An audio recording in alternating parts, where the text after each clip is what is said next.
Welcome to the Dragoon 1 to 80 Skills Guide. In this guide we will cover all of your skills as you train to tank the floor better than the rest of them, but also hopefully kill your enemies along the way. Watch as you go from this to this. This guide is framed in the mindset of players completely new to Final Fantasy XIV, or the MMO genre in general. In that same vein, this will merely be an overview of the actions and how to use them. Optimal rotations are better left to their own in-depth videos, just due to how much complexity is involved in perfect openers and overall rotations. We will, however, be crafting rotations as we go, to help new players understand what goes through creating openers, and give them a foothold to push themselves into being able to do it on their own. The goal is to draw players in on the ground level so that they can make strides to improve themselves. All tooltips will be shown at the level cap for each section. Level 50 for A Realm Reborn, level 60 for Heavensward, 70 for Stormblood, and then finally at level 80 for Shadowbringers. I also recommend all players add Sprint and Limit Break to their hotbars, both found in the General tab of your Actions menu. And as for how my hotbars build, it'll make sense at 80. Just put skills on your hotbars in a way you feel comfortable using as you're leveling. Everyone has their own way of doing things. With that all out of the way, let's begin. At level 1 we have True Thrust. You begin your journey as a Lancer with a simple global attack of 210 potency.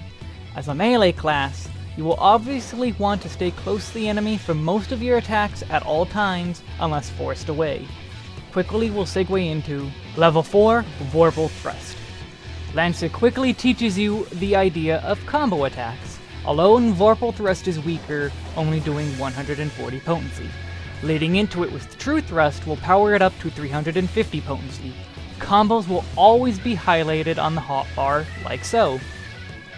Always be sure to follow up on your combos, as they are stronger than single attacks alone. For a number of levels, you'll be spamming True Thrust into Vorpal Thrust. I won't be bothering to mention the uncomboed potency of any future combo moves, as you should always be aiming to do the full combo no matter what. Level 6, Life Surge. This skill is your first off-global skill, and is one of your most important. It has a 45-second cooldown. It guarantees a critical hit while also being a very small self-heal. The important part is this guaranteed crit. For now, always aim to use it for Vorpal Thrust. Your rotation remains the same, but now filling in Life Surge off cooldown to guarantee Vorpal crits as your most powerful attack.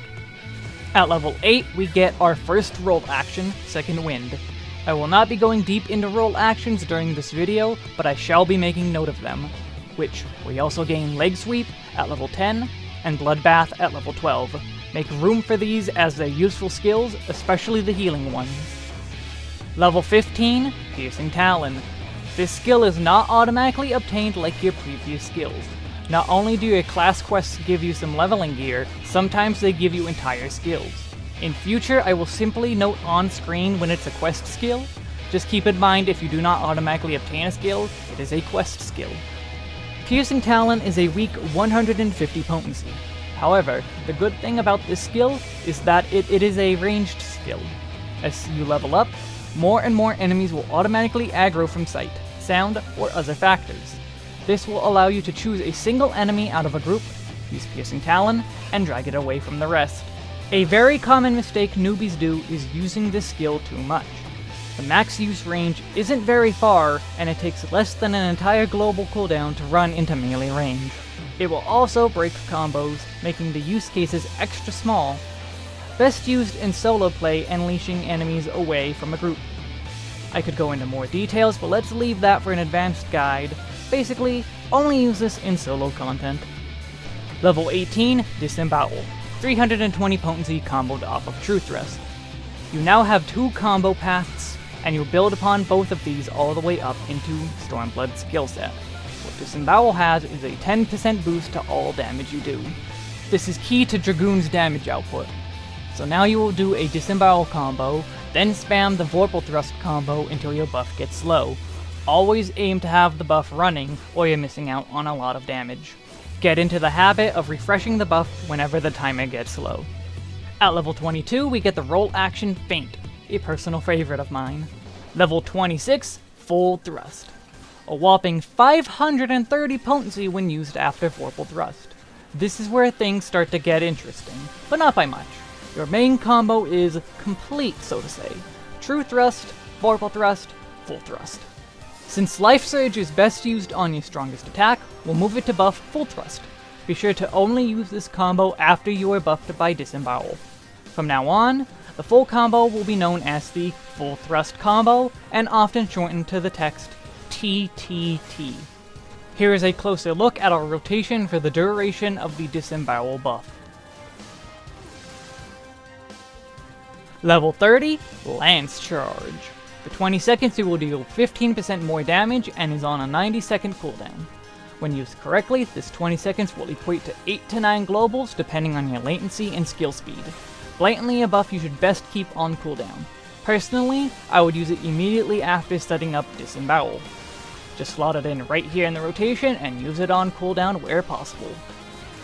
At level 30, you will be able to undertake your first job quest to obtain a Soul Stone, as well as your first job action. You must also complete all class quests from your guild. The other requirement is the level 20 main scenario quest, Self-Management. This takes place soon after joining a grand company. This won't be an issue on normal servers, but any server with preferred status and the Road to 70 buff will likely lead new players to be 30 long before this story threshold is met. Level 30, Jump. Congratulations on your promotion to Dragoon. Your reward is Jump on a 30-second cooldown, performing a 310 potency attack with a lengthy animation lock. When weaving this skill, be sure not to pair this with other skills in your weave, otherwise, this is free damage. Side note, from now on, my jump icon shall be blue, but in the same location on my hotbar. The animation will also have changed from this to this. Functionally, they are the same skill, so do not get confused. A common mistake newbies make is standing a mile away from the enemy and using jump. There are two problems with this. One is you are out of range for globals before, during, and after the skill. The other is that you're not buffing it at all. 310 might not seem like a high potency, but know that buffs are multiplicative, not additive, so this can be much larger. In summation, only use this skill when close to the enemy. Now let's craft our first major opening rotation. I've been showing rotations but not formally explaining them. With as many skills as you have now, it seems to be a good time to do so.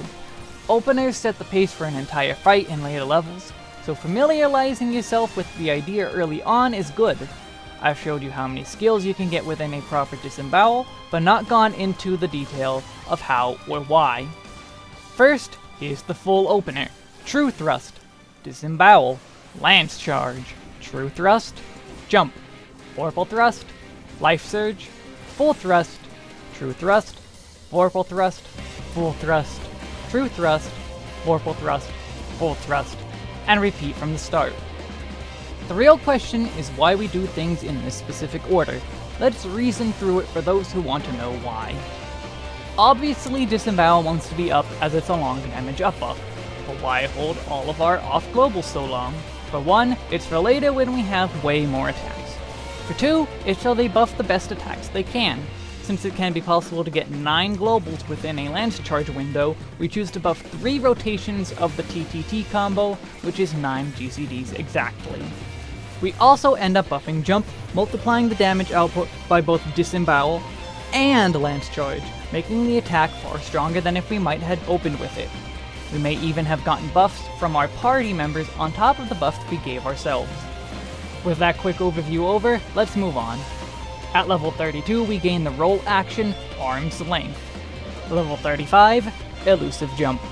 Elusive is a very situational skill in combat, but can save your life or the lives of your party members in a pinch. It also can very easily kill you if not used right. The 15 yalm trip is very large, and you may jump right into an enemy AoE or worse, off the map in the case of fights you can fall out of. The extremely short 30-second cooldown at least ensures it can be used as fast movement when not mounted, or at worst, an unwieldy gap closer. Level 40, Doom Spike. Our first area of effect attack. 170 potency per enemy hit in a line in front of you. It sure feels more like a cone sometimes, but always treat it as a line. Throw up a lance charge and spam away. If the tank is moving still and you can get it off, get disembowel up too.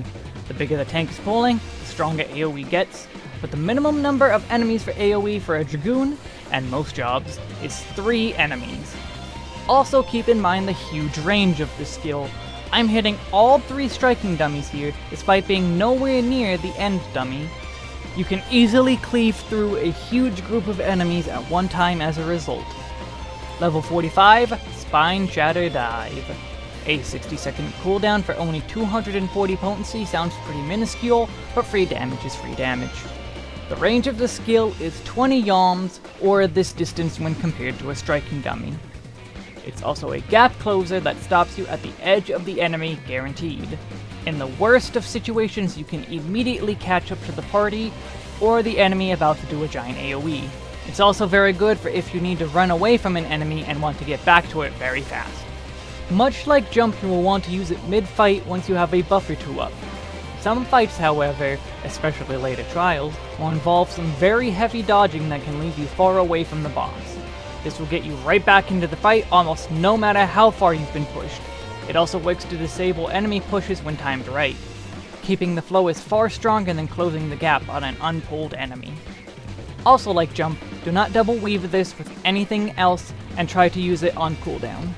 Level 50, Chaos Thrust.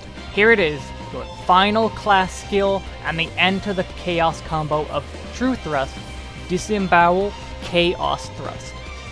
This is your first example of a positional skill, or skills that gain effects or stronger damage from hitting from a specific position around an enemy. Always aim to hit your positionals. A small 290 potency, or 330 potency when activated at the enemy's rear, shown in this diagram. The important part of the skill is the 24 seconds of damage over time effect, or DOT, the 45 potency per hit, or tick of the server. Server ticks control when dots do damage, which will be roughly every 3 seconds. As such, we can divide the time of the dot by 3, and get the number of times the dot will hit the enemy. The dot will hit 8 times, and in total do 360 potency over the entire duration. In total, that is 690 potency, which is even larger than True Thrust. I've not even factored in the 10% damage you are guaranteed to get off of Disembowel being up beforehand. To put it simply, this is a very powerful skill. Your other level 50 skill is also quite powerful. Level 50, Dragonfire Dive. 120 second cooldown for a 380 potency AoE in a small radius of 5 yalms. This is a powerful AoE. When possible, use it for AoE. However, it is still very strong in a single target environment. Much like Spine Shatter, it comes with the great benefit of being a quick gap closer and pushback breaker, while being ideally used mid-pull and not at the start. Much like Jump and Spine Shatter Dive, do not double weave this with anything else. And with that, we have our full A Realm Reborn skill set. Let's put it together and show a full rotation. This probably isn't optimal, but that's not a big deal at 50, and it gives you a good baseline plus some muscle memory for how hectic it is going to be when you have a full opener at 80. True Thrust, Disembowel, Lance Charge, Chaos Thrust, True Thrust, Jump, Vorpal Thrust, Life Surge, Full Thrust, Spine Shatter Dive, True Thrust, Dragonfire Dive, Vorpal Thrust, Full Thrust, and then one more Full Thrust combo before repeating from the start. You may be wondering why we don't add Life Surge to Chaos Thrust? It's because it does not affect the damage over time. It would only affect the initial hit, so Full Thrust remains the better skill to use it on. As usual, we get our buffs up and then start spamming our off-global attacks to get everything within Lance Charge and get it all on cooldown. This rotation will carry you all the way through the A Realm Reborn patch content quests and will be built on all the way up until level 80. Eventually, you'll reach Heavensward and start picking up some new quests, and your expansion skill set, which will only come from your job quests. On one final note, we got True North as our final roll action. This only affects Chaos Thrust at the moment, but more positional skills will be on the way. And that caps off all of our A Realm Reborn skills. Level 52, Battle Litany. Your first Heavensward skill is quite the doozy. An extremely long 3-minute cooldown, but a near party-wide 10% crit rate buff for 20 seconds. They'll have to be trying to avoid it, or be in a 24-man raid with huge arenas to ever be out of the range with how far this skill reaches. This skill essentially secured Dragoon a raid slot for 2 expansions in a row all by itself, so be sure to get it out there. Litany also very easily fits into our opener by pairing it with Lance Charge. Both skills can be used between a single global attack. Level 54, Blood of the Dragon. This is an awkward one to start. A short 25-second cooldown for 20 seconds of 30% increased power to jump and Spine Shatter Dive. This is a huge power boost that even introduces an entire gauge. It'll be much more important later, but for now don't worry about it too much. Slot this in before our first global cooldown just so it doesn't get in the way of our already established opener. Just be sure to put it back up before any jumps and prepare for it to become much more important on the line. Level 56, Fang and Claw. 320 potency, and 360 from the flank. The flanks of the enemy demonstrated by this diagram. This skill will combo off of Full Thrust, adding text to Full Thrust saying it will grant sharper Fang and Claw when executed when under the effects of Blood of the Dragon. All combos basically work this way with a 15-second window to execute the next step of a combo before the combo drops. This is just far more visible due to it being a buff. Now for the skill itself, it's not as high potency as you'd hope for being a 4th hit comboing off a Full Thrust, but it does raise the potency of the entire combo. It also extends the timer for Blood of the Dragon by 10 seconds. This effect will matter in 4 more levels, but for now it just means you don't have to manually turn back on Blood of the Dragon as often. Keep the combos going as usual. Level 58, Wheeling Thrust. 320 potency and 360 from the rear. This combos off of Chaos Thrust and otherwise just works the same as Fang and Claw, but with a rear positional instead. With this, it becomes much harder to drop Blood of the Dragon with every combo having a Blood of the Dragon extender. With this, your entire global cooldown rotation starts to fall into place, at least until the Stormblood skill set. A full Chaos Thrust combo, 2 Full Thrust combos, and then repeat. Level 60, Gear Skogul, and yes, that is the pronunciation I am going with. 30-second cooldown, 300 potency AoE, only executable under Blood of the Dragon. Your ultimate skill from Heavensward, and it is a fun one. This is AoE built onto your normal rotation and adds on to some initial burst for AoE for any trash pulls. It's also even larger of an AoE than your global cooldowns. Treat it like a jump you can double weave, throwing it out once all of your buffs are up. Now at 60, our opening rotation will be as follows. Pre-pull Blood of the Dragon, True Thrust, Disembowel, Battle Litany and Lance Charge, Chaos Thrust, Jump, Wheeling Thrust, Spine Shatter Dive, True Thrust, Dragonfire Dive, Vorpal Thrust, Life and Gear Skogul, Full Thrust, Fang and Claw, True Thrust, Vorpal Thrust, Full Thrust, Fang and Claw, and back to the start of our globals. With this rotation in hand, you should be comfortable until about 4 levels into Stormblood. Level 62, Sonic Thrust.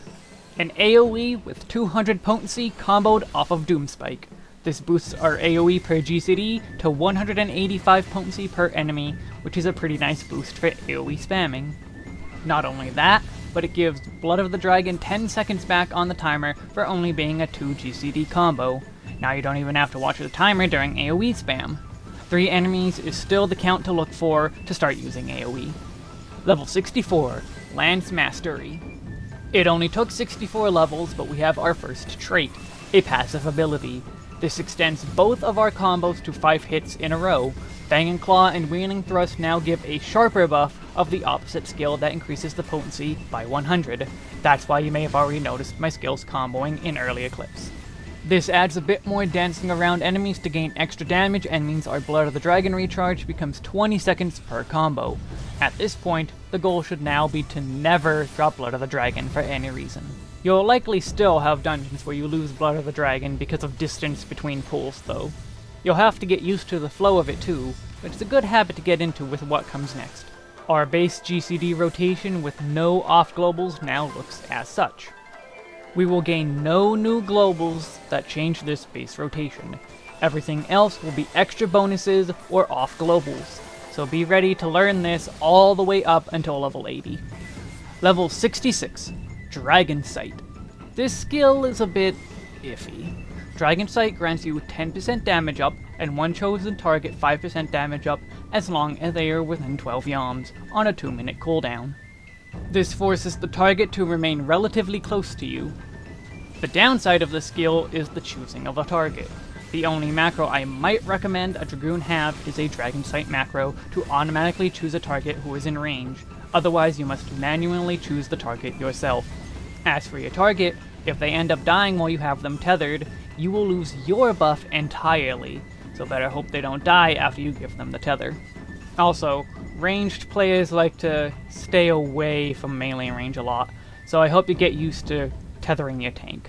Luckily, Shadowbringers made it that you can just target yourself. This makes practicing a lot easier, as you don't need a party member to be able to use the skill.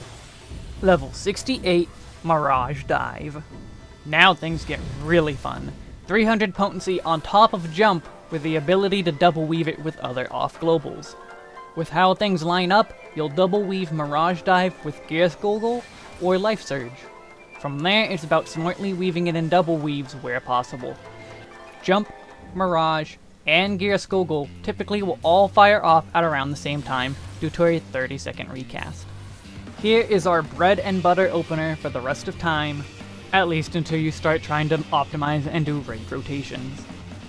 Pre-pull Blood of the Dragon, True Thrust, Dragon Sight, Disembowel, Battle Litany and Lance Charge, Chaos Thrust, Jump, Healing Thrust, Spine Shadow Dive, Fang and Claw, Gearskogel, True Thrust, Dragon Fire Dive, Vorpal Thrust, Life Surge and Mirage Dive, Full Thrust, Fang and Claw, Wheeling Thrust, and then repeat your globals from there. Again, this opener will be the same all the way up until level 80.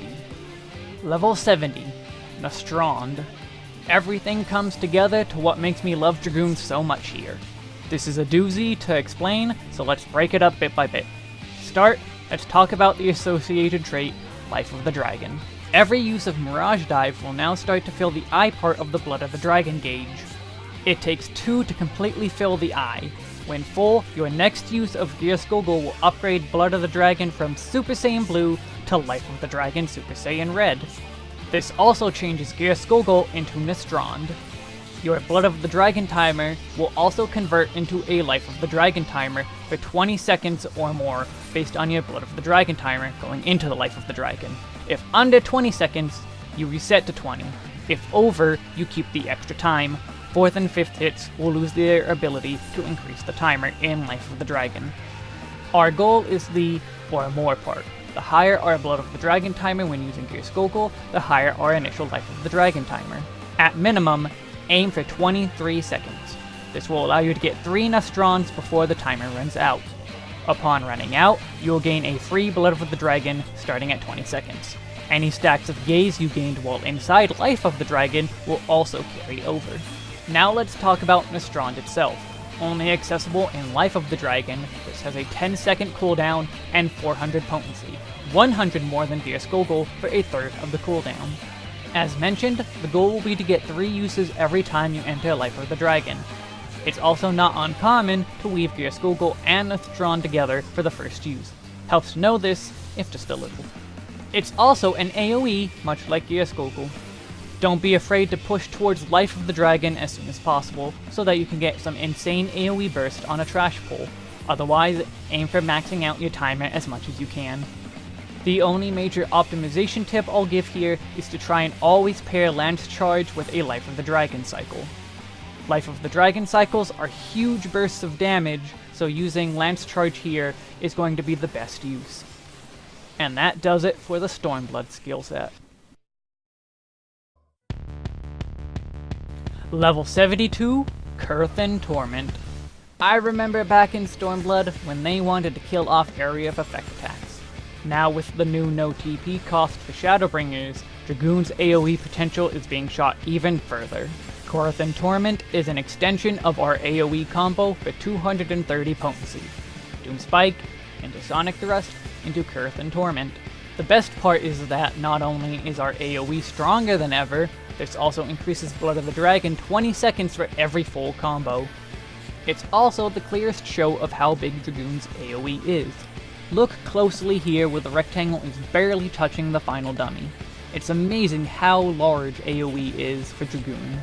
Simple for the first new skill, but very useful. Level 74, High Jump. Remember back way when we introduced Jump that I said to ignore the blue icon and faster animation? This is why. This is the direct upgrade to Jump. Not only is its potency 400, but it's way faster. Say goodbye to the painful animation lock of Jump. Once again, it's a very simple addition, but way cooler. Level 76, Lance Mastery 2 and Raiden Thrust. You may have also noticed something funny with True Thrust changing Icon 2 in earlier clips. Well, this is why too. Shadowbringers was really into giving us straight upgrades, since Dragoon was already extremely fluid and fun last expansion. Lance Mastery 2 increases the potency of True Thrust to 290 and some uncomboed hits that don't matter. Nice little power boost. The more interesting part is increasing priority to hitting positionals. If we hit the positional of our 5th hit of our combo, we will become Raiden Thrust ready, allowing for use of Raiden Thrust. Notice here I missed the positional on the 4th hit, but hit it on the 5th, and still gain Raiden Thrust. It's because the 5th is the only activation of Raiden Thrust. Raiden Thrust itself is an automatic upgrade to True Thrust. Our goal is always to hit positionals anyway, so getting this should be obvious. Level 78, Blood of the Dragon Mastery. One final time, you may have been noticing something odd with my Blood of the Dragon timer.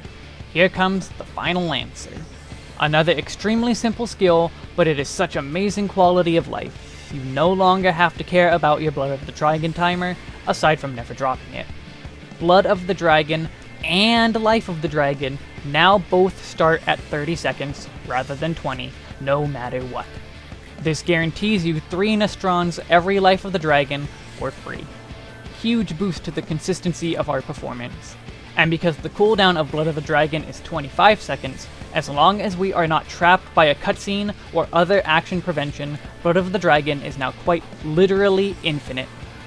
30-second or longer cutscenes is now just about the only way you can lose it. You can plan ahead for anything shorter than that. Level 80, Star Diver. Mortal Chorus is a better name though. Surprise! This isn't job quest locked. Our ultimate skill is to become the most Anidhogs of the Anidhogs. Star Diver is available only in Life of the Dragon and is a powerful AoE. It does 600 potency with a 30% drop off for all additional enemies. Yes, 600. Not only does it look amazing, but it is super powerful. As long as you use this every time you go into Life of the Dragon and don't dive into an AoE puddle, you can't go wrong with how you use it. It's pure broken if used for AoE. Otherwise, aim to get it in Lance Charge since you're lining it up with Life of the Dragon anyway. As you can see, our Shadowbringers toolkit didn't change much. It was much bigger adjustment going from a 4.0 player to a 5.0 player, but starting from square one, things ultimately flow nicer and lead us to a satisfying finish. I hope this helps you become a floor tanking master.